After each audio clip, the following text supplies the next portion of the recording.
de perseguir a los partidos comunistas, sino también de imponer una legislación que repliega la posibilidad de organización sindical de los trabajadores. Curiosamente, en un contexto mundial en el que el crecimiento cuantitativo de la clase obrera es gigantesco, la incorporación de los trabajadores de los países de la ex Unión Soviética, casi 300 millones de obreros, y los 500 millones de obreros chinos en la década de los 90 quintuplicaron la cantidad de obreros a nivel mundial en tan solo 15 años. Sin embargo, la posibilidad organizada de esos trabajadores hay un repliegue político de la clase obrera mundial, a pesar de que cuantitativamente es gigantesca, políticamente está desorganizada, producto de esa derrota que ejerce el orden neoliberal. Un tercer elemento de ruptura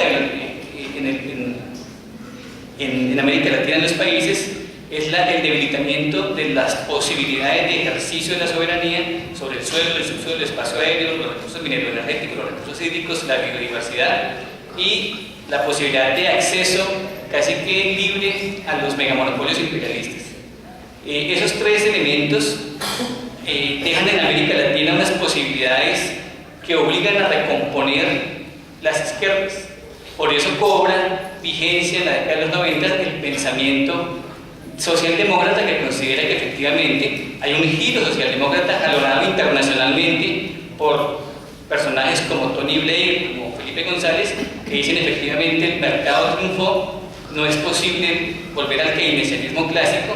sino que es necesario buscar una regulación estatal que ponga freno a la especulación financiera y que le permita a los estados tener cierta presencia en términos de la política social, aceptando de que el orden impuesto es un orden controlado por el mercado, liderado por los megamonopolios imperialistas. Hoy, esa socialdemocracia que tiene gobiernos, por lo menos en la declaración de la Antigua en Guatemala, consideran que, es una declaración de la socialdemocracia, consideran que efectivamente todas las apuestas socialdemócratas triunfaron, porque efectivamente el mercado sigue gobernando, pero efectivamente todos hoy, desde Estados Unidos hasta Europa, países asiáticos y en América Latina, están considerando que efectivamente era cierto que no se podía desmontar del todo la regulación estatal y el control fiscal de la banda. Desde ahí aparece la socialdemocracia como el nuevo proyecto hegemónico que entraría, dicen ellos, a una nueva civilización. Ese es el texto de la Declaración de la Antigua en Guatemala, a un cambio civil de la civilización, en donde un orden formalmente democrático y económicamente de mercado, pero con regulación estatal, sería el orden económico posible, realmente viable para el mundo y particularmente para América Latina. De otro lado, tenemos entonces lo que pasó, o lo que está pasando en los países del llamado socialismo del siglo XXI, particularmente Venezuela. La propuesta del socialismo del siglo XXI considera que en la transición del capitalismo al socialismo se recorrerá un camino llamado de economía mixta, en donde se combina en una parte un aspecto mucho más desarrollado de lo que el teórico de esta corriente, Heinz Dietrich, llama el desarrollismo, y dice tanto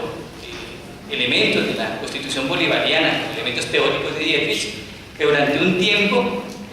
el socialismo del siglo XXI recalcará y fortalecerá el sector estatal, generando de un lado un modelo desarrollista de nacionalizaciones estatales que no son socialistas, son desarrollistas, y son claros ellos, combinado lentamente con el desarrollo de unas formas productivas colectivas que irán creciendo gradualmente, pero todo dinamizado por una participación activa en la lucha política de los amplios sectores de la población que asumirán el proyecto del socialismo del siglo XXI como la agenda de vida para sus respectivas naciones. Lo que uno diría que está ocurriendo en Venezuela es efectivamente reconstruyendo ese Estado-nación que fue desbaratado por el modelo neoliberal y que efectivamente cualquier transformación anticapitalista requiere de elementos de la existencia de unas fuerzas productivas básicas sobre las cuales se pueda relanzar cualquier propuesta de tipo socialista. Agregan,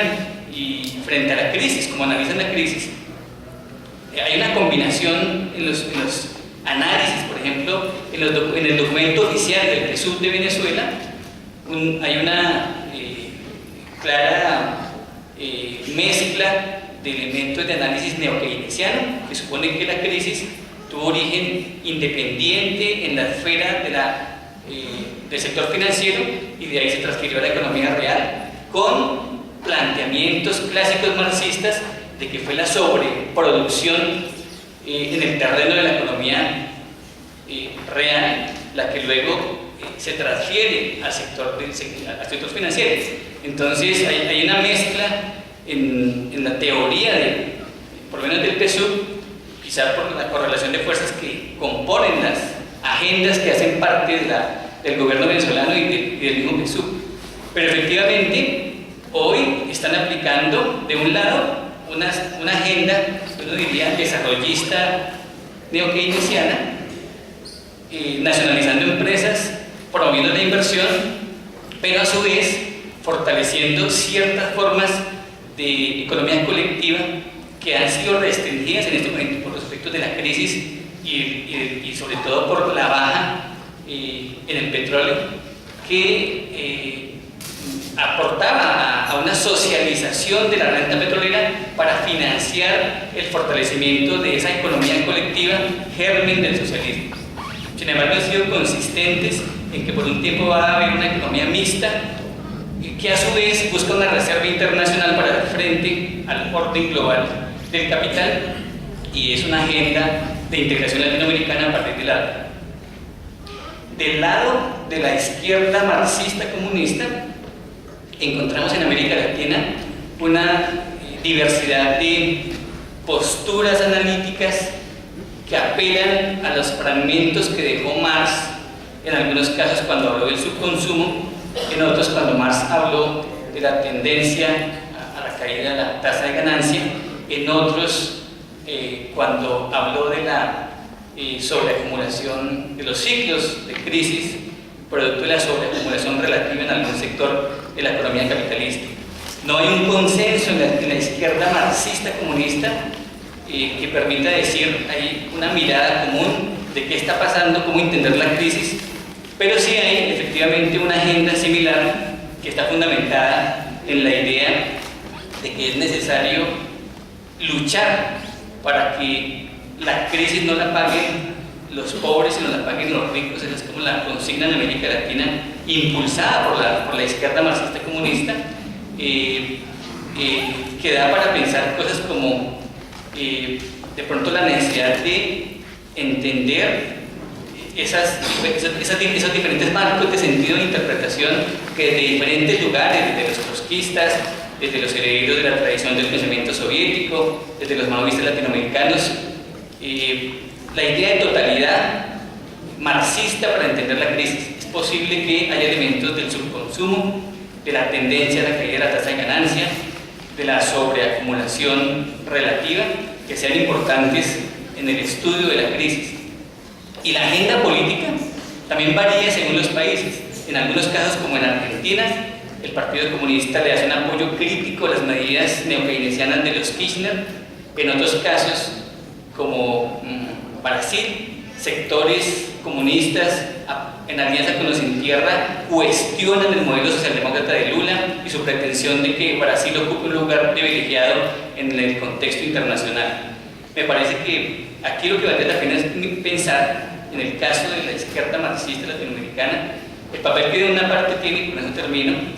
en el aporte a la clarificación teórica que permita dotar de sentido la lucha política contra el imperialismo y contra el capitalismo hoy, y en segundo lugar, el desarrollo concreto de esas agendas en contextos diferenciados en América Latina, en algunos lados con alianzas políticas, en gobiernos de transición, en gobiernos de corte democrático, o en alianzas con sectores de oposición